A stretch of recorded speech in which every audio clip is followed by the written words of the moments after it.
ஹாய்ண்ணா Julie. இப்போ தான் உங்களுடைய வேலூர் பரப்புரை பார்த்தேன். ஆஸ் யூஷுவல் இந்த பரப்புரிலே ஒன்றும் இல்லைன்னு வச்சுக்கோங்க. இந்த ஜல்லிக்கட்டு காளையை பற்றின ஒரு குட்டி ஸ்டோரி ஒன்று சொல்லியிருந்தீங்கன்னா அதை கேட்டதுக்கப்புறம் என்னால் பேசாமல் இருக்க முடியல.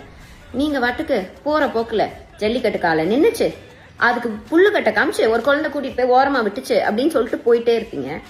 உங்களோட கட்சியில் இருக்க பாதி பேர் மைனர் ஆளுங்க. நானும் போய் புல்லுக்கட்டை காட்டுறேன்னு சொல்லி ஏதாச்சும் ஒன்று கணக்கு ஆயிடுச்சுன்னா என்னென்ன பண்றது?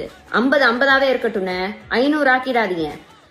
கஷ்டப்பட்டு எல்லாரும் போராடி ஜல்லிக்கட்டு பெர்மிஷன் வாங்கி வச்சிருக்கோம். இன்னைக்கு அது ப்ராப்பராகவும் நடந்துட்டு இருக்கு. உங்களுடைய ரசிகர்கள் போய் புல்லுக்கட்டை காமிச்சு ஏதாச்சும் ஆகி போச்சுன்னா திரும்பி எல்லாம் இங்க போராட யாருக்கும் திராணி இல்லைன்னு. கொஞ்சம் பார்த்து பக்குவமா பண்ணுன்னு. உன் இஷ்டத்துக்கு பேசிட்டு போயிடாதானே. விஜயண்ணா, உங்கள் வேலூர் பரப்புரை பார்த்து அதில் எதுவும் இல்லைன்ற ஆதங்கத்தில் ஒரு வீடியோ ஒன்று போட்டேன். உங்களுடைய ரசிகர்கள், ஆமாம் அவங்க ரசிகர்கள் மட்டும்தான், ஏன்னா இன்னும் அரசியல் வயப்படலையே. அவங்க எல்லா சோஷியல் மீடியா சைட்லேயும் என்னை கடிச்சு வச்சிட்ருக்காங்க.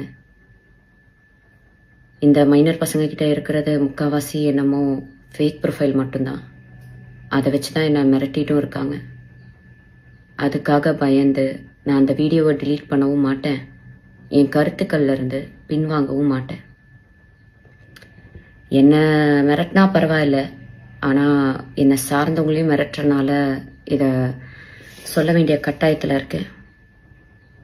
விஜயண்ணா, உங்களுக்கு என்ன பழி வாங்கணும்னா நான் என் வீட்டில் இருப்பேன், இல்லைன்னா என் ஆஃபீஸில் இருப்பேன். என்ன வேணாலும் பண்ணுங்க, ஆனால் அவங்கள விட்டுருங்க. ஓ, நீங்கள் பனையூரை விட்டு வெளியே வர மாட்டீங்கல்ல? நான் இன்னும் உயிரோடு தான் இருக்கேன். நான் வேணா பனையூர் வரேன்.